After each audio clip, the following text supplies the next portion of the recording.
What time is it, Jess? Is it meal time? Must be meal time, huh, Jess? What? Yeah. Meal time? Yeah. That's a meal time, huh? You know exactly what it is. That's a meal time. It is mule and donkey time. Yeah. That's Jess, the border collie. He runs the show. Steve and I are along for the ride. That's right. That's Steve Edwards right there. My name's Dave, and we're here to talk to you, talk with you, join in with you, talking all about mules and donkeys for the next hour. And let me tell you, if this is your first time ever here, this hour goes by quick. So you want to get your questions in there as soon as possible. And even if you don't have a question, hey, that's all right. We want to hear from you as well. So I'm going to let you in on the three things that really you need to know for this program here today. First and foremost, please share your name, where you're watching from, and what the weather's like. Hey, we're going to give a glockenspiel to Leslie. She's the first one in there. So good job there, Leslie. Everyone follow Leslie's example. Share your name, where you're watching from, and what the weather's like. That's the first thing. Second thing is we ask you take a moment to put in the comment section any and every mule or donkey question that you got, because by golly, you're going to benefit from it today. The folks listening today are going to benefit from it, but folks in the future are going to benefit from it too. We are in a multi-year program here, getting everything we can out of Steve Edwards' brain and putting it on the internet, so you can be a part of that. Third thing we ask is that you share the broadcast with friends or family. Steve, it's been 2 weeks. 2 weeks since we got together, talked mules and donkeys. It's been too long. How have things been out there on the ranch? Well, we've been busy doing things. We've been keeping busy, but I gotta say, I watched that show that you did last week, and I was pretty impressed there, Mule Guy. Golly, that's a good job. I heard from several people there that it was really a good show. So congratulations. Well, good. I'm glad to hear that. It was a great program, all about training without a saddle. Folks think I got this animal, I got to get on and start working them. And really, what we have uncovered for folks over the last 5 or 6 years here is riding them. That's one of the last things you want to do. And something you said, Steve, which made a lot of sense to me, is if you can't control them on the ground, why on earth would you want to get in the saddles? That's where wrecks happen. That's where problems occur. So get control on the ground, get good communication, a good foundation, minimum 6 months. Once you do that, then you can start looking at, all right, now we can hop up in the saddle and start doing some things from there. But yeah, time on the ground is essential. Well, there's a reason why we did that program last week. I totally spaced. I had on my calendar for a chunk of months a week where I was going to get to spend some time with lead pastors from churches all across the country. There were 12 guys who had flown in, traveled in from all across the country, and there were three pastors who were kind of like our mentors. And we spent Tuesday, Wednesday, and Thursday ministering to these guys who are just trying to be faithful and fruitful in their work that they're doing back home. Some of these are churches under 100. Some of them are churches around 200. Some of them are a little larger, 500, 600.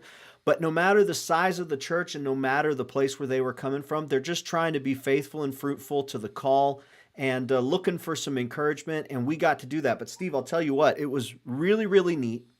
At the very end, on Thursday, before we all broke and went our separate ways, guys loaded up on planes, traveled home, each pastor came to the center of the room, sat down in a chair.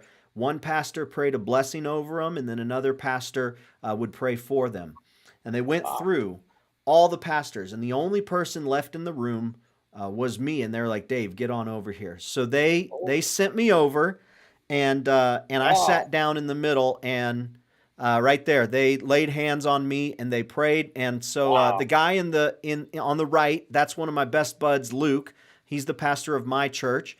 The two guys standing behind were two of the other mentors, and the group gathered around me. They prayed for me. So there was 15 guys there. Just I started tearing up because it was very moving and a very emotional time. So that's what I was doing last week.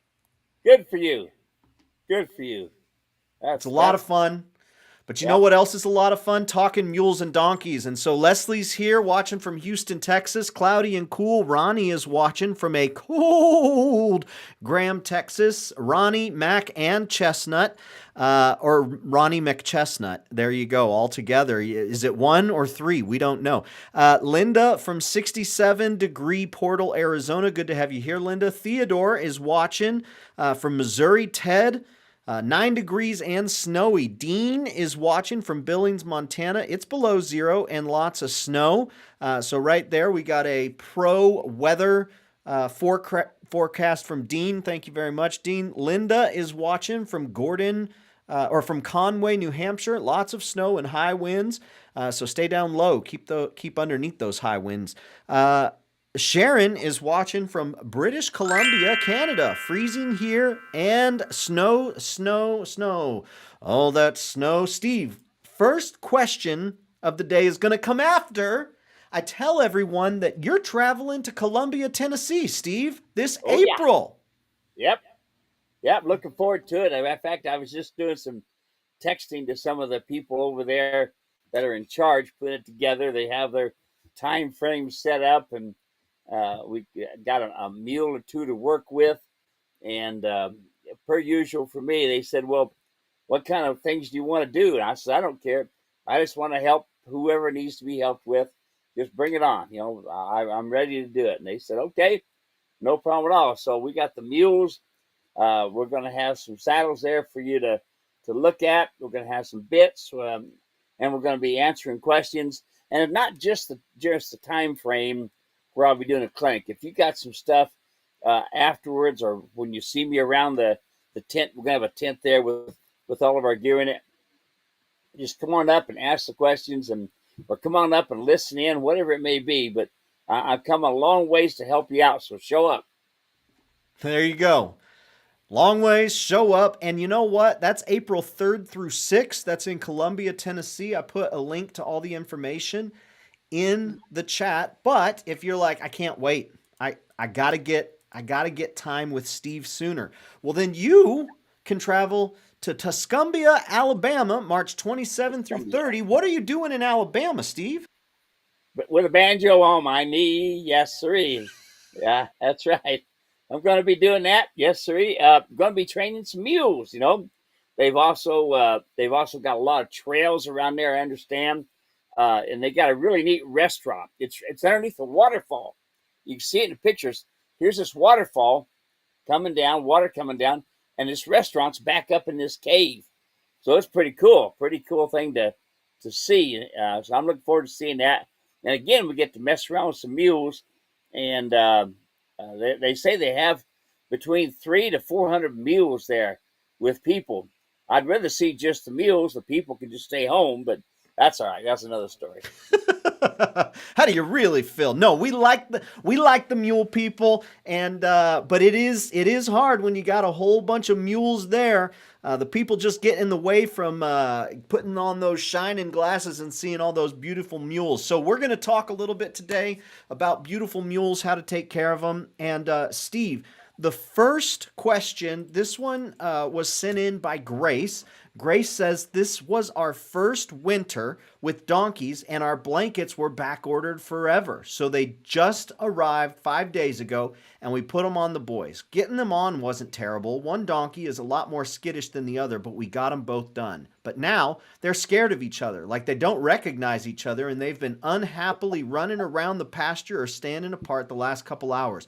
Will they relax eventually and go back to being buddies? Yeah, you know what? Every day's a different day with a mule or donkey, and sometimes every minute, and sometimes a half an inch. Yes, that's exactly what they do. You got to remember, they're flight and fright. So all of a sudden, my buddy, he looks like a wolf now, or maybe he looks like a mountain lion, or who knows, whatever they decide. But that's what they do, folks. Do they get over it? Yeah, they will. I'll be honest with you.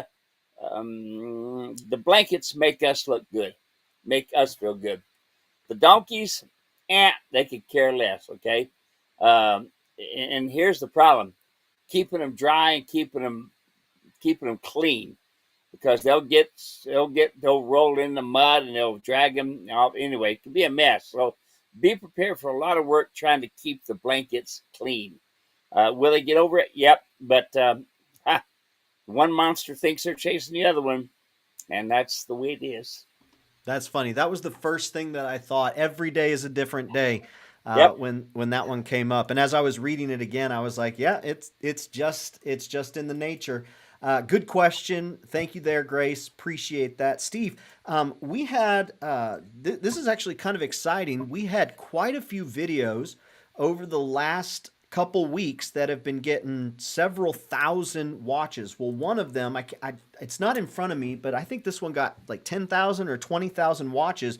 We were talking about feed, and there was over 166 comments, folks making comments about feed. Now, what we talk about is sticking to grass, stick to grass hay. A good quality grass hay provides balanced nutrition for most mules. Skip the alfalfa. It can lead to kidney issues over time.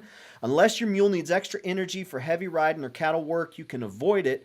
And then add whole oats for energy. If you're going out for a big ride, introduce whole oats gradually for the boost they need without overloading their system. But folks had things to say. So I thought it might be fun to just go through and listen to some of the things that folks threw out as ingredients and just get you to share your thoughts and your experiences. We're not here to like throw anybody under the bus, but I thought this could be interesting to just hear, hey, well, what about this? So one person said oats and cane sugar and sorghum molasses. You heard of these? Oh yeah, absolutely. Only problem is that's a lot of candy for them kids, and they don't need it. You know, folks, it's different. Back years ago when they needed to be feeding all the time because that was the tractor. So they needed to be feeding all the time. They needed all that energy stuff, and this sort of thing. Now I used to have one old farmer friend of mine. He used to feed ears of corn. And I said, man, don't be doing that. He said, I've been doing that for years, Steve. Well, that's okay, except for one day his mules started colicking. And he lost three just, almost overnight. Okay. And he said, I've been feeding corn for years. Well, folks, the day's going to come sooner or later to where you say, oh, I remember Steve said that it's not a good idea. It's not. Okay. You have to feed them according to their job. Okay. Now, here's the problem, including me. All right. We tend to overeat. We go into a smorgasbord and we tend to overeat again. Okay. Only feed according to what their job is. Now, if they're standing around for 5 days, then you go on a ride Friday night, come back Sunday evening, and you're gone all that time. Think about what you're going to be doing. And that's when I say whole oats. Whole oats gives them the energy along with the normal feed. But be careful when you start changing feed, you can get into colic situation. What about a coastal Bermuda hay? What do you think about that? Yeah, I've never used it myself. I've heard a lot of it from different people. Again, folks, you may have a name on it, coastal alfalfa, coastal Bermuda, and Bermuda's always good. But, what time of the year was it cut? Okay, when it's a first cutting, it is too strong for the average equine. Too strong. See, second cutting's a little bit better, but third cutting's usually it. So what do? We go in and we do a hair follicle test or a blood test, and we test our animals to see what vitamins and minerals that we need. Okay. The other thing is we take our feed in and we have it tested to see, all right, what kind of vitamins and minerals and this sort of thing do they have? Because you got to remember, if you're feeding a supplement along with your hay, you may be overdosing it because you're giving them too much zinc, too much A or B or whatever it may be because of what's in the hay compared to the ingredients that you're giving them in their feed. All right, so a lot of senior feeds, there's all kinds of stuff. But listen, have it tested first. Okay, have it tested. That way you know what you're feeding. Steve, there's a lot of folks in these comments here. Um, one person called it Facebook college. I thought that was pretty funny, going to Facebook college. He goes, I'd rather listen to the old timer than the Facebook college people. But a lot of folks were saying, well, if they were just out there on their own, they would just be eating whatever grass they could find. So, like, that kind of makes sense to me. If they're out wild horses, wild equine, wild donkeys, won't they just forage on whatever they can find? Are they eating the same thing that would be maybe, at a ranch within quarters, or, whatever the case might be? Well, you got to remember when they're out like that, they're in, you know, they're supposed to be wild horses. They're not wild horses. They have been turned out by most of the time by the reservations, and then they've been out there running around on their own, and they've been they get a lot of exercise. In other words, instead of just being in a pen, it's different. Like say for instance me, okay, if I sat behind the desk all day long, man, the pounds start coming on. But if I go ahead and watch what I eat, and I do some chores around the ranch, and I do some exercises and stuff, then I can kind of keep the pounds at bay. Okay, but when they're out there, they're carrying your weight around. They're carrying an extra 200 pounds around. They need the energy. So yes, okay. If you go out and you're feeding a cow, she needs to be in that pasture eating all day long because her lifespan is maybe 2 years at most. Okay, but not a mule. Mule's going to be 30 years. So you're overfeeding them. I have yet to see very few mules that were in the right condition. Most of them are overfed, and most of the time it's fed incorrectly. So you put a horse foot on a donkey foot, a horse body on a donkey foot. That's a lot of weight, which is incorrect as well. So between the nutrition and between what you're going to be doing with their weight, it's something to consider. Okay. What Lisa had a good question too, I thought, and I want to know the answer on this. She says alfalfa is highly recommended and widely used for rescue horses. So this one started making the rounds around the horse crowd as well. This has been a practice for a long time, but what's your opinion on that? Well, that's one of the downsides of this horse rescue stuff. Most people don't, very few horse rescue outfits understand how to feed properly. They don't. Okay. Dave, didn't I send you the articles from the Veterinarian Journal about feeding alfalfa and seeing the big, like a softball size, what do they call it? Um, anyway, it was like a softball, and it became hard, and it was from feeding constantly alfalfa, and it was in the urinary tract, and they ended up putting the horse down. You know, it's too rich a feed for the average mule, especially, and donkey. So even in maybe an instance where someone's trying to rehabilitate or get some fat back on them, it might even still be too high in carbohydrates at that point. Well, it's not so much the carbohydrates. What are you doing to the urinary tract system? Mm. There is the problem. Okay, now if you want to put weight on them, then sure you could do things. There's several ways you could feed them and this sort of thing. And I'm not a nutritionist by any means, but I feed according to what their job description is. Okay, so when I had first had a new mule come in, I fed what they were giving him, and I slowly changed over to what I wanted to give him so that I can change the feed as I am training. So that's why I went to a pellet.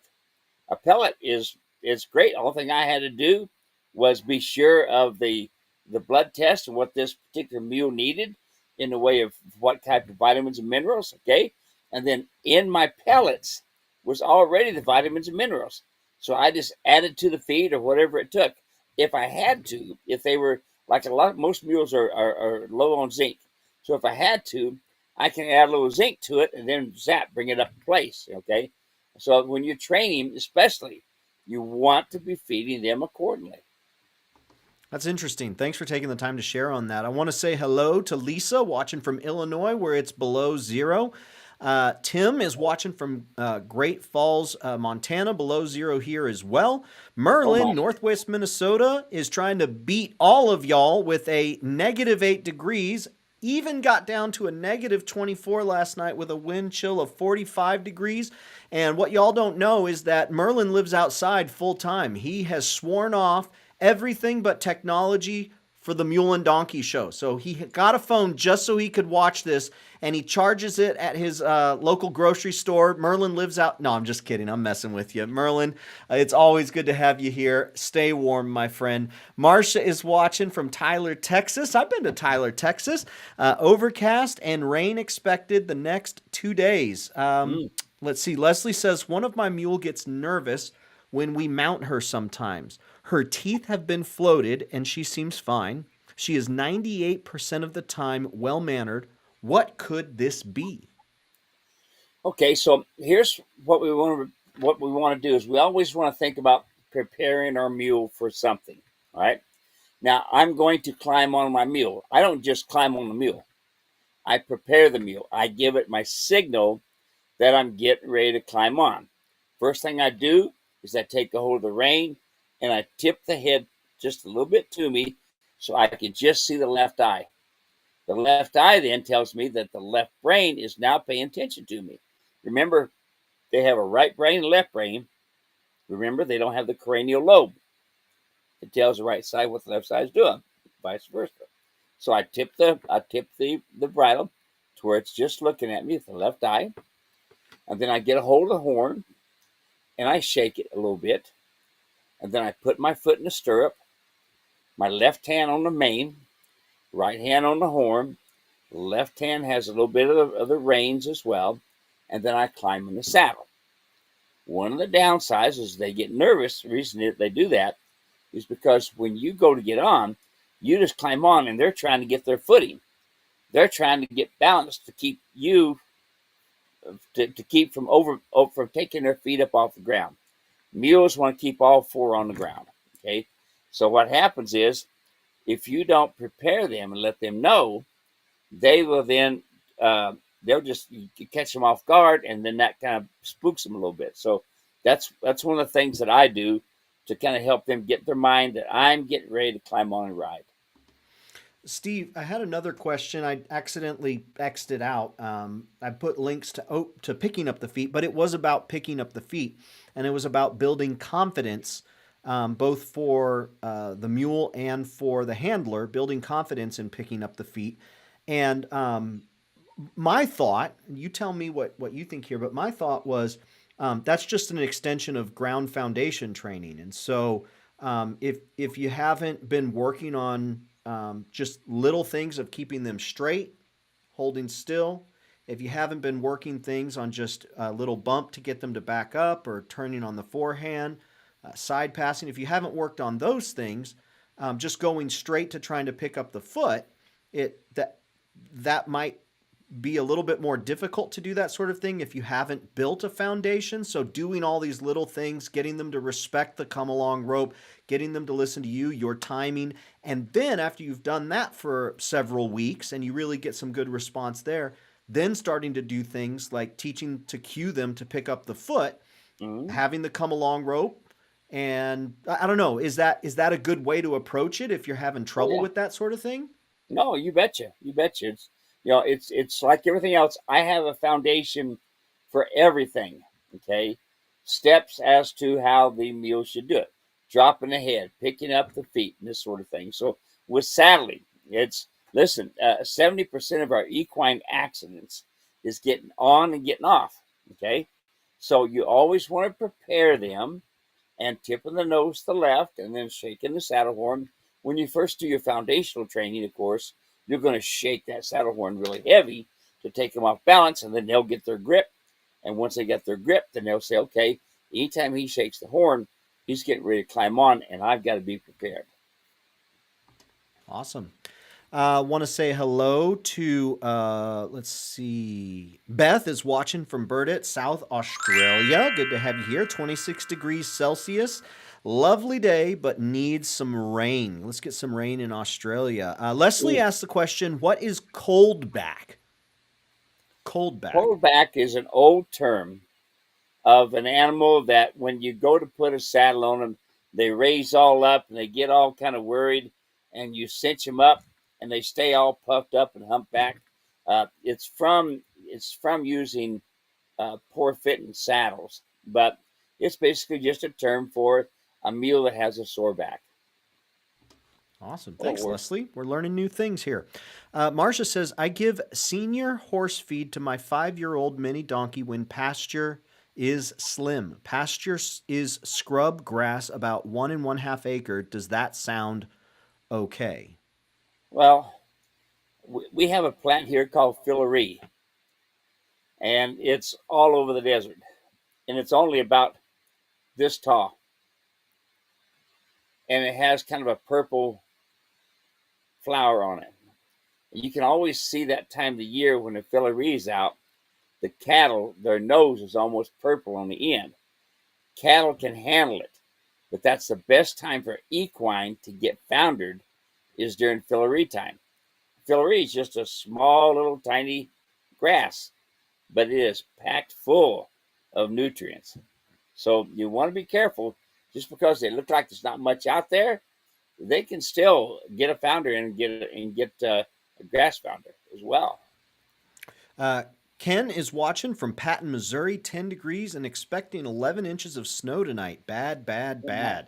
Ooh, we should write a song. Bad, bad, bad. Let's come up with a mule song. Let's see. Misty and Judy are coming in from the pasture, fixing dinner, listening to the Mule Ranch. 60 and raining in Central Texas. Good to have you here, Misty. Mitchell is watching from Nutrioso, Arizona, 47 and windy. Ted says, what about small amounts of alfalfa pellets? Well, a very very small amount. Okay, there again, if you are working them, then yes, you can feed some alfalfa. Now, it's like anything else. If you do a blood test and you find out that you're getting too much of one kind of vitamin or something, you want to get off of it. Now, I did and have fed in the past in my Lake and Light. We had some alfalfa that we had tried out and worked out pretty fair. But again, you want to have your vet look at them, do some testing, and make sure it's okay. The biggest thing is, folks, just because it's a mule doesn't mean you feed all mules this way. A horse, you feed all horse. No, no. Each individual animal has its own metabolism. And that's when it's really, really important for you to understand, okay, I've tested my mule, I've done a blood test, or I did a hair follicle test, and I know what to feed the mule. Stick with it, okay? Stick with it. A lot of people think you're silly, but let me tell you, I've seen founder be really bad in these good mules and lose a good mule simply because we're feeding the wrong feed. Steve, I had a question. This one's from me. We talk so much about mules and donkeys, and we say when you hear us saying mule, you can hear us saying donkey. When you hear us saying donkey, you can hear us saying mule. If it's different, we'll let you know. My question, after seeing all of these comments about horses on that video, is how much of what we are talking about for mules and donkeys carries over to the horses? Are there big categories that don't qualify for horses but are for mules and donkeys? Does generally most of it work? I know that the saddle that you sell, like that doesn't cross over, but the pads, folks have used those with horses and reported results. The come along rope halter. So are there any big areas that it's like, yeah, these things don't cross over? Well, the halter doesn't cross over because I like to see it adjusted different where the two main knots are on the nostril instead of being out here. That's one thing, okay? I don't like using nylon halters. Nylon halters just teaches your equine, not only your mule, but also your horse, okay? And teaches them to brace. It will teach them to brace. Now, will they get over it? Yes, but it's not an easy fix to do. That's when the come along rope comes out. So the other thing is bits. Okay, bits are way different on a mule and a horse. You can put something in there and get by, but it doesn't fix the problem, which is really important to understand. And then Yeah. again, you got feet. You know, it's a different foot on the front and rear of a horse compared to a mule. You know, Let's see here. Hey, Sherman is watching Norman, Oklahoma, 15 degrees and snowing. Sharon is watching from Virginia, getting ready for another snowstorm. Oh, Steve's got a goodie right there. Andrea's watching from Altoona, Florida, 68 and sunny. Polly, Barnesville, Minnesota, -5, but sunny, she says. Rory's watching from Southwest Ohio. Clear skies, 18 degrees, cooking dinner because I'm the main cook in this camp. We've got Steve Edwards from Queen Valley Mule Ranch chiming in saying, I've got something for show and tell. Steve, you want to go ahead and tell us what Steve's got to share? you mentioned Sherman Williams. He sent me a scapula. Here it is, off of his elk, his bull elk. When he told me, when I mentioned it last week, I didn't know, but he had written on the bottom of it here, bull elk. Okay, bull elk. And so there it is. I got the scapula off the bull elk, but I also see something else. What is that right there? Where's that little spot right there? I got an idea what it is. You can just text us. We don't have to talk much about it. But anyway, that's what a scapula looks like, folks. There it is. That's the leg would be underneath there. And this is what you see moving. Okay. There we go. Up and down, up and down, up and down. Right, right, right. That's that there be the scapula. And I think this is a left, well, might be a, I don't know. It might be a right front. Could be right front. All right, what do we got, Sherman? What is it? Awesome. Well, Sherman's just chiming in. He's getting his bearings straight. We'll see what he has to say. Meanwhile, Evie had a question. This Evie is actually encountering some donkeys and says, I live in a residential neighborhood next to some hills where a few hundred wild donkeys roam. They come Ooh, down into our neighborhoods all the time, day and night, to forage. It is super cute, and I don't mind them trimming things in my front yard. However, they've recently taken to knocking over my trash cans when it's set out for collection and stewing the contents across the street and driveway. I'm yeah. hoping there is some kind of scent donkeys don't like that I could spray on the trash to convince them nothing tasty is inside. Steve, Evie is needing some serious help. Do you have any ideas? I don't know that I've ever run into this one before. This day, this is different. I would be taking me a slingshot and popping them little buggers. I don't know what to tell you, Evie. I know that I use diesel oil on wood. If you might want to try putting diesel oil across there, I really don't know what to tell you. I mean, you could try garlic, I suppose, and other things, but I believe I'd be taking me a slingshot and popping me some donkeys and getting them to understand that you don't knock over my trash. Yeah, I don't know. I thought that was interesting too. Yeah, She's seeking out help from the mule and donkey people because she's got some cuties in her front yard, but they're not leaving cute things with the garbage. Hey, yeah. David Scholl just chimed in from hot and sunny Queensland, Australia. Good to have you here, David. Good to hear from you. Next question. Steve, let me actually get this one up here. This one come in from Savannah. Actually, Ray using Savannah's account. You say it's easy enough to float the teeth at home. What about pulling wolf teeth on donkeys? Do you do that yourself as well, or do you get a vet to do that? We have a few baby donkeys and some adults with their wolf teeth in. Yeah, no, I pretty much pull them all myself. When I castrate, the day I castrate, I'm also pulling a wolf tooth. Okay, the vet's got a really neat little kind of a knife. It looks like a oh, you take a ballpoint pen, you take one end of it out, and then you got it sticking up there. They stick it in there and they turn it, and they can literally pull that tooth right out of there.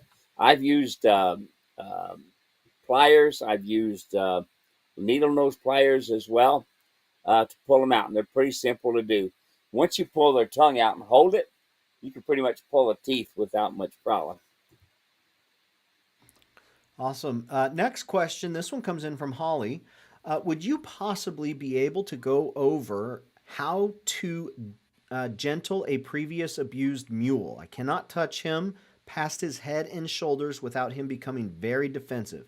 He's passive defensive so far and just attempts to move away as quickly as possible, but I know after a few times of handling him, he has strong potential to be dangerous. I unfortunately got stuck with this mule. Mm, He is my first. I'm very experienced with horses and have quite a few donkeys in the past, but never a mule that was mistreated. I have recently purchased the come along rope, but before I start training, I need to know how to safely and effectively handle a scared mule. mm.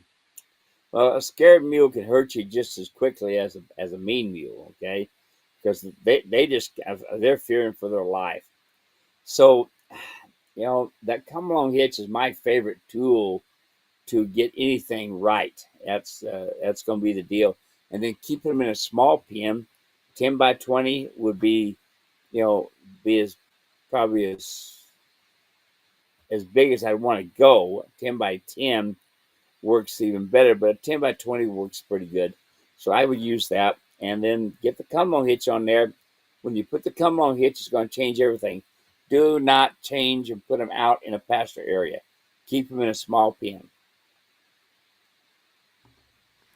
Steve, next question. We've talked about this in the past, but I don't think we got a super clear answer. This one was Matthew, and he's looking for a little bit more of a clear answer. Matthew Jernigan. I think we know Matthew.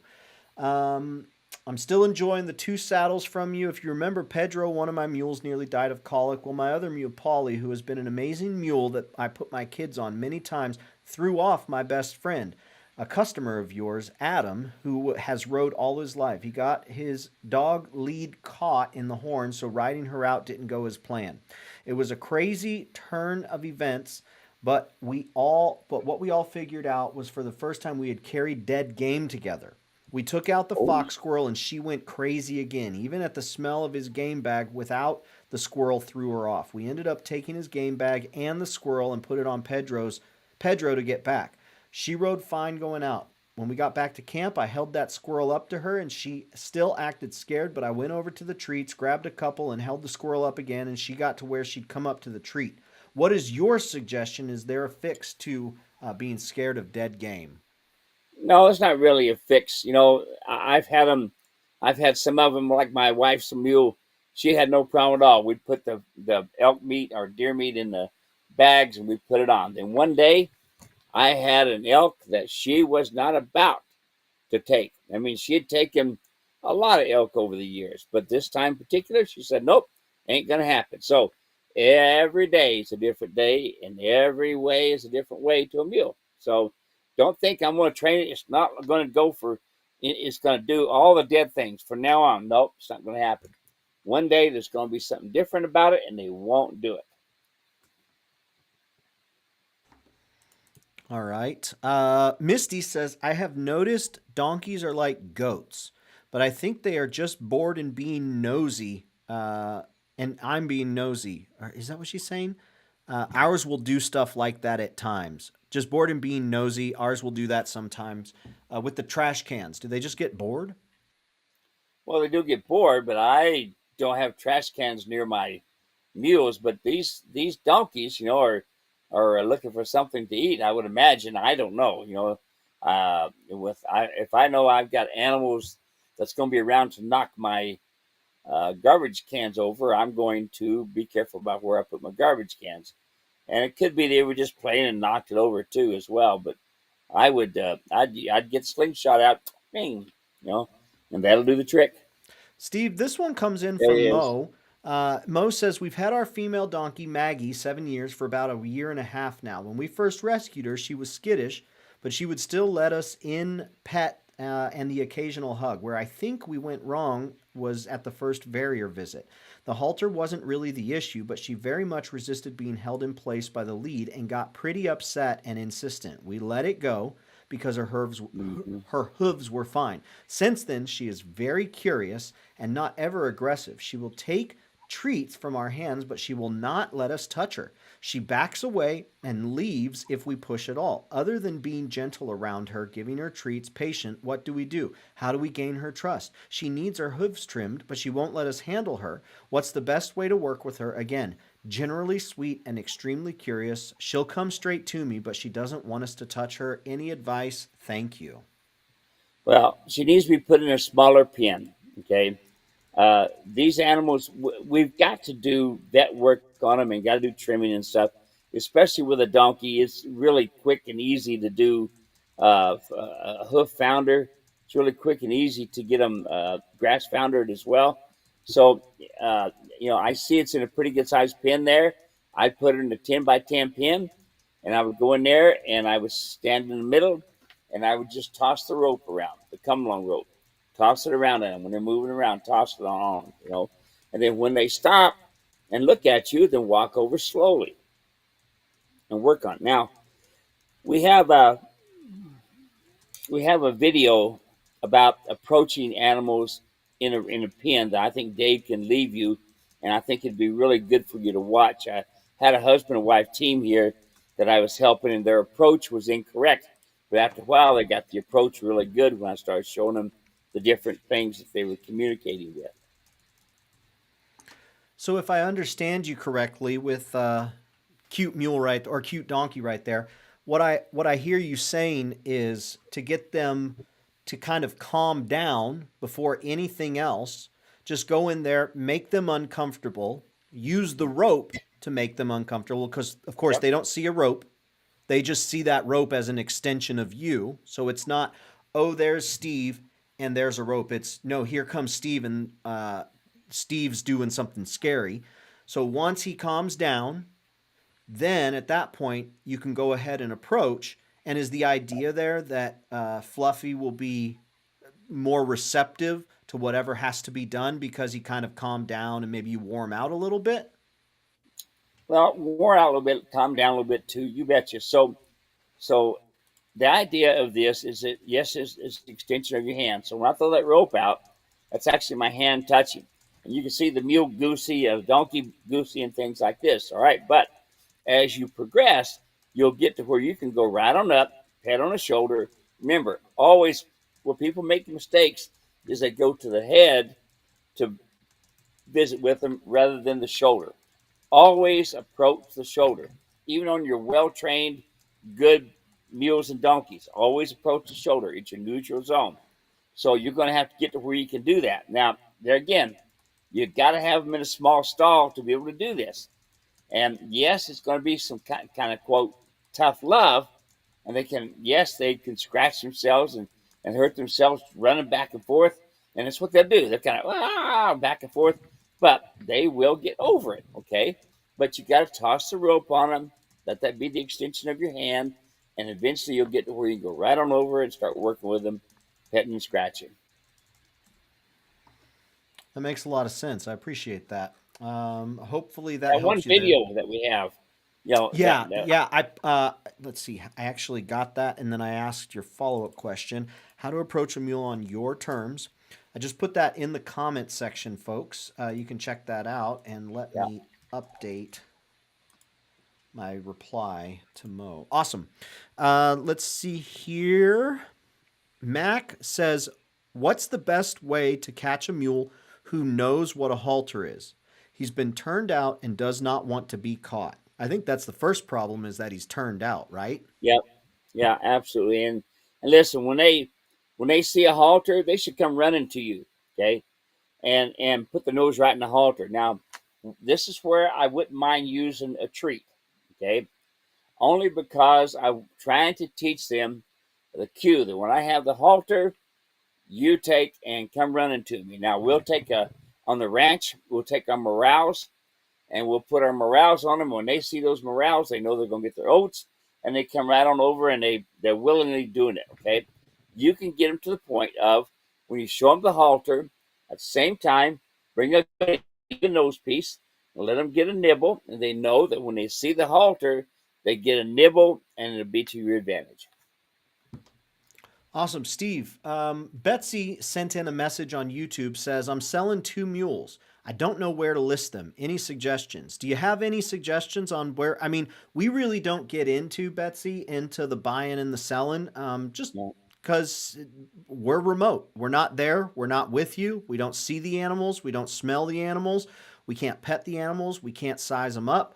So we don't get super involved. Steve is the best choice, just like to hop on comment sections and like let people know, or word of mouth. Do you have any insight? I would imagine it's just word of mouth and contacting people. Yeah, pretty much. Pretty much is. It's like anything else. Like I was telling a lady today, she was wanting me to tell her where to go get a mule, and I said I can't do that. I haven't seen you ride, and I don't know the mule. So get educated, folks. Go over there and watch these videos and listen to this person and that person, and then decide, okay, I'm going to follow this person here and get the job done. Okay, lots of free stuff that we have for you. Next question. I feel like we answered this. I think it might have been a different person asking. I feel like we answered it recently, but we'll answer it again because I want to make sure that Joe gets the answer. Do mules have the age markers in their teeth that horses do in order to estimate their age? Yes, I tell you what. Um, you can look at the molars, and you can see what's called the Galvin groove coming down. You can also look at the front teeth, and you can count them as well. But the Galvin's groove comes down. It's dark to start with, and as it goes down, it goes all the way to the end of the tooth, and then it starts coming back up. Now, once it starts coming back up, it can almost look like a 12-year-old, except for the way the nose is, because as you get older, then the nose starts coming out, and we call it long in the tooth. All right. Let's see here. Ron says, "Hey Steve, howdy from North Colorado. It's 11 degrees outside, downright Oh, cold. Do you think my mule is cold? Should I blanket him?" Steve's going to say yeah. no. Why are you going to say no, Steve? Well, because just their natural abilities alone, is to be able to. They'll stand underneath a tree and keep a little bit of snow off of them. Okay, I've seen them with an inch of snow across the tops of their backs, and still be just fine. They do better, really.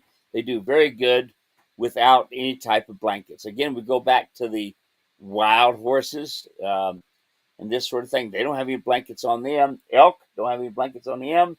Deer, anyway, they have a hair change, and so when the hair changes, they'll make them warmer. The best thing you can do, absolute best thing you can do, is to make sure they have a lot of roughage. So feed them extra hay. So, what's roughage? Is that just like random, always available food, or is it like a supplement to a main pellet, or what's roughage? Roughage is like this the stem and the leaf and this sort of thing on the alfalfa, okay, or on the grass. It's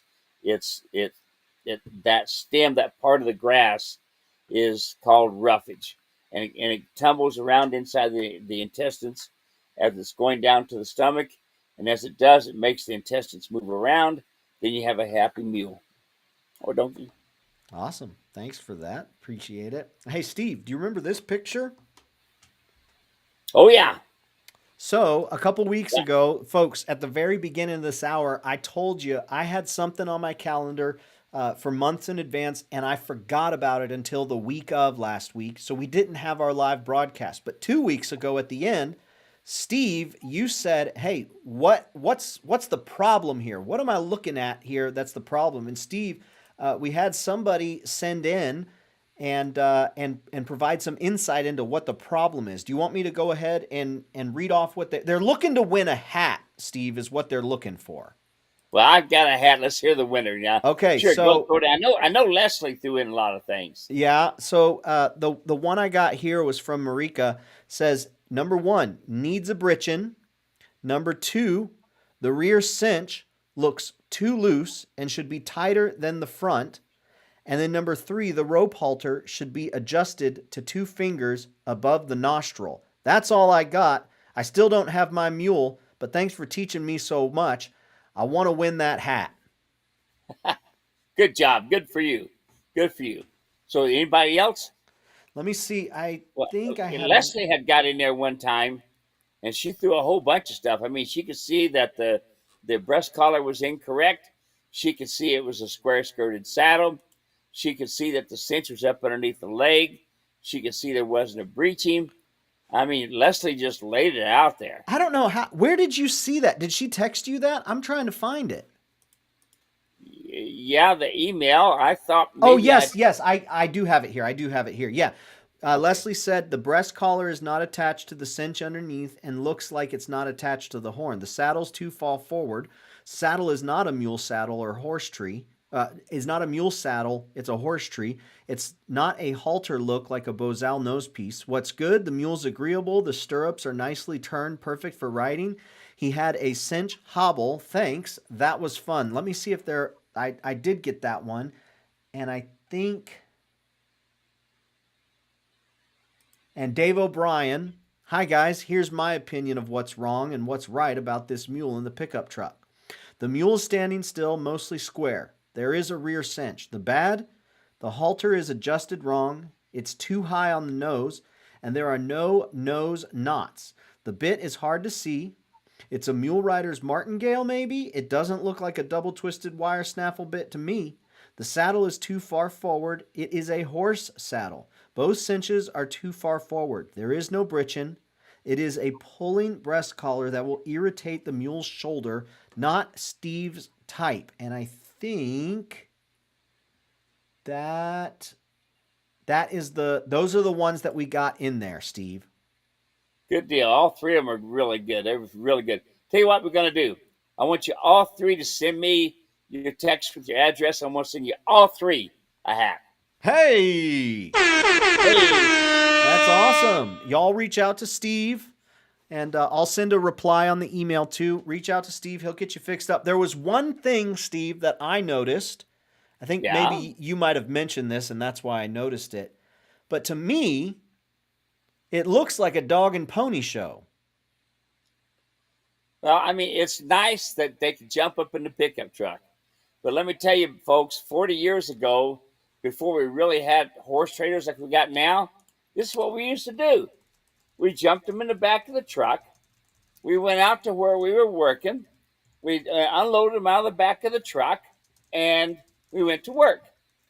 But we also had racks on the side as well to kind of keep them balanced a little bit because they could tip over. Okay, so we had a bed rack.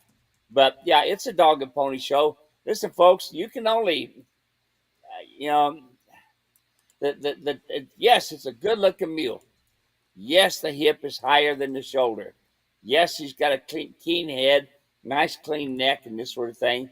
But all this stuff is to show what people would think would be an average mule. It's not. Okay, uh, with different things that are there, it's pretty much average what people do to saddle one up. And you're not saddling a mule, a horse. I mean, you're saddling a mule. So, and that's really really important. Awesome. That's fun. You know what? I think this is probably the fastest hour of my week. It seems like we just fire it up. That's what Steve says. Y'all don't y'all don't hear it, but just I would say 70% of the time before we hit the big go live button, I say, "All right, Steve, it's 3 o'clock. We got to go." And Steve, 70% of the time, "All right, well, let's fire it up then." So before we fired it up, I was just thinking, I was like, man, it has been a whole week. This is going to be a fast hour, and it never ceases to amaze me just how fast the hour goes by. We've got a few minutes left here to answer some more questions, so let's fire it up and get to them. Johnson says that's the left side, Steve, with a 300 short mag impact hole. There you go. The cartilage on the edge of the scapula is very fragile and will crack very easily. You can see how the saddle pressure could do damage to the scapula. Yeah. That's why you got to stay away from it with the saddle. Yep, yep, that's right, that's right. And when you're feeling across to get them to touch, to get them to pick up their leg, you always hear me say, "Okay, feel across with your hand, and you'll feel the scapula." This is what you touch right here. You come across with the flat of your hand, and as you're doing it, your middle finger touches that scapula, that one right there, okay? That one, as you're coming across to pick up the foot, you can feel it, you can feel it, you can feel it, and then with your middle finger, you can feel that scapula bone, okay? Uh, across the top here is a fiber normally, okay, and that fiber uh, it's what breaks down because of the saddle sitting on top of it. So see, that's what your scapula looks like right there. Okay, of course not with the bullet hole there. Good job. I didn't think you'd give me your good one with a bullet hole in it. My goodness. So that's what it looks like, folks. Okay, and probably about the same size on the average mule, but you can see what it looks like right there. That's the scapula all the way around. And I appreciate him sending that to me. That's a pretty awesome prize there that says bull elk right there. And it's the one that usually we keep because of that fine little hole right there. That's good job. Now that's Bull in Elk was my nickname in high school. Called me old Bull Elk. No, I'm just kidding. good one there, the bull elk. Yeah, yeah. He actually harvested that elk where he lives there in Oklahoma. Okay, now elk were brought in to Oklahoma. They were there years ago, but of course everybody ate them back then, you know. But to be able to get a tag like he did, with congratulations. But yep, that right there is a scapula, folks. And when I go to Tennessee and when I go to Alabama, I'm going to be showing this here scapula. So we really appreciate that. That's a dandy. It's you got to think about what this thing does, how it moves, and how it moves the shoulder and all the fiber and the muscle and tendons are on it. Man, God, it's amazing what He creates. It's just incredible. You know? One of the things that was a big breakthrough for me, Steve, in understanding just everything you've talked about with the saddle and the scapula, shoulders, etc., was when you explained, probably in one of these programs, that when the mule and the donkey walk, their shoulders go up and down, Yep. whereas when the horse walks, the shoulders move front and back. And we're always talking about that scapula. Well, if the scapula is moving up and there's a saddle underneath it, you can understand not only why you wouldn't want that, but how that will eventually become painful, so painful that the mule, I mean, they'll brace into that pain, but one day they'll blow up on it. Yep. Well, see, if you look at your animal, look at him, you can see the top of the scapula. So think about that. It's hitting that bone all the time. And every time it comes up, pow, pow, pow. Okay? And think about that. And then on top of that, you tighten the saddle down. And then let's really get tough. Let's climb in the saddle. Yes. Climb in the saddle. And then try to put your hand between the scapula and the saddle. That's a lot of pain. Whack. Okay? So just remember, folks, this is what your saddle's sitting on. Your saddle is not sitting on a bone quite wither, okay? Your saddle is sitting on this scapula. Now, horses, yeah, like this. Good.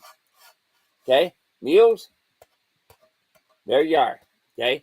So that's something to consider, is how you're saddling your animals to make them the most comfortable. And I really appreciate him sending that scapula there. That's quite a prize.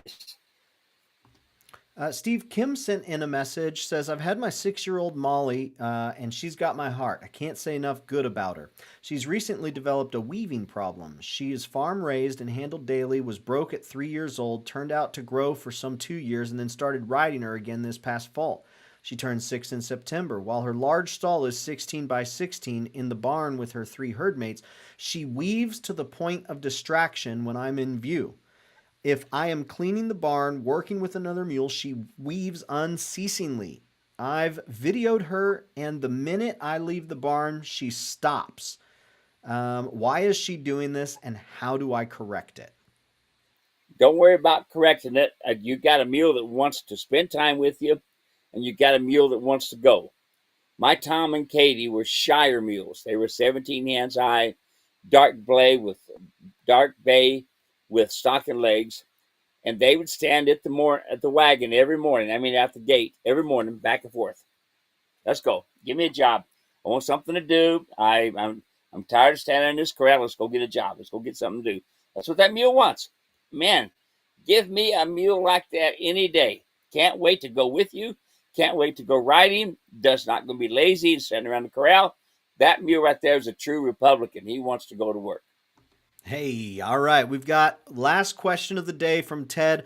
What are your thoughts on putting weight on your mule for the first time? Uh, yeah, putting weight on your mule for the first time. She already takes a saddle great. Okay, putting weight. Um, you know, here, folks, this is one of the toughest things that there is because most mules are overweight. Yeah, just like most of us Americans. Yeah. So my rule of thumb is I want to see a little rib. If I see a little rib, my mule is just right. When I'm riding up the trail, my mule's got lots of energy and going. I am just right. When I have a mule that's starting to be a little lethargic, then I'm going to start feeding it accordingly. Okay, but I like to see, I like to see a little bit of rib, and when I got a little bit of rib, and I don't have a bunch of hay belly like a bear belly. Okay, okay, you get it like it is. Uh, Hay creates the belly. Yep, that's why I fed the pellets so long. That's why I still, if I was still feeding a lot of animals, I'd still be feeding nothing but pellet. That way, a pellet, I know exactly what to feed and how much and this sort of thing. The downside of the hay is you don't. Okay. The good thing about the hay is on hard winters, when they're outside, I don't mind taking and feeding them extra hay, especially if you're turning them out. And that's one thing. But being an ice barn, that's another. But I see a little bit of bone, a little bit of rib, and you're good. So, what if he was meaning putting weight on the back, like carrying weight? Oh! He wasn't talking. So he was talking about I like think so because he ends with okay, she takes a saddle great. yeah. Well, I can tell you that if you're talking about a set of saddlebags on the back, okay, then you're pounding on the kidneys. That weight on the back of those kidneys, pounding on it. Yes, your kidneys are hanging from cords, but the muscle on the top starts getting sore from all of that weight from saddlebags. I prefer to have a cantle bag in the back. I usually take a pant leg and I put a burrito in there and some water, and that's all I use. I don't like the idea of the weight of the saddlebags moving up and down and pounding. If you're going to use any type of saddlebag at all, use a pummel bag. All right, folks, that's it. Thanks so much for hanging out. Polly, good to have you here. Jim, good to have you here. They chimed in towards the end there. So much fun. Every single week we get together and do this. So whether you are coming in later on in the afternoon today, or if you're watching this in the future, first off, hello from the past. And second off, we'd love to have you join us live Tuesdays, 3 o'clock Arizona time. And sure would be good to have you. Steve, anything you want to say before we're all done here today? No, we're good. Sometimes like when our parents get after us and swat us, it's for the best. Okay, and they're doing it in a loving way.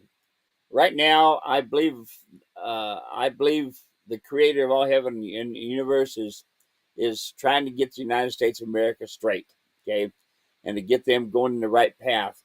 We have wasted billions of dollars on stupidity, and yes, we're going to have to tighten up our buckles a little bit and dig in, but let's get in there and pray for this president, pray for this group of men and women that he's put around him. And remember, folks, remember this: God is the one that puts people into place, all the judges and everything. So, that's something you want to consider. Yes, you do have input into it, but God is the choice. So, anyway, blessed the nation whose God is Lord. See you later. Thank you, everyone. God bless. Take care. We will talk to you soon. Bye bye.